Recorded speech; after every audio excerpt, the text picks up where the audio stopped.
En octobre 2019, le gouvernement de Hong Kong a promulgué une loi pour interdire à la population de porter des masques lors des rassemblements publics afin de réduire les troubles et les violences. La loi a invoqué l'ordonnance sur les règlements d'urgence.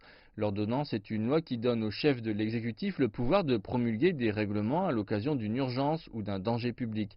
Elle a été mise en place à Hong Kong en 1922 pour gérer les grèves des marins et elle a été invoquée plusieurs fois durant le régime colonial britannique.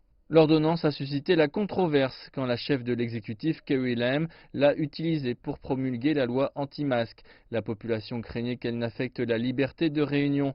En novembre, un mois après sa mise en place, la Cour de première instance a jugé la loi inconstitutionnelle.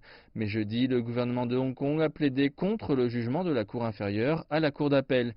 Il dit que l'interdiction du masque est justifiée en raison du danger que posent les récentes manifestations pour la population. Le chef de la justice, Jeremy Poon, a demandé au gouvernement d'expliquer la définition de danger public dans le cadre de l'ordonnance des règlements d'urgence ainsi que son impact sur la société. L'avocate de l'opposition, Gladys Lee, a déclaré que l'ordonnance donnait au chef de l'exécutif un pouvoir absolu. Elle a ajouté que les lois faites selon l'ordonnance ne pouvaient pas être examinées par le Conseil législatif car seul le chef de l'exécutif a le pouvoir de l'abroger. L'avocat pour le gouvernement de Hong Kong, Benjamin Hu, a déclaré que le tribunal inférieur n'avait pas réussi à pleinement prendre en compte le danger pour la population quand il a révoqué l'interdiction du masque. Il a indiqué que l'interdiction était une manière de limiter les troubles car certains manifestants ont couvert leur visage pour attaquer des civils, des biens et la police.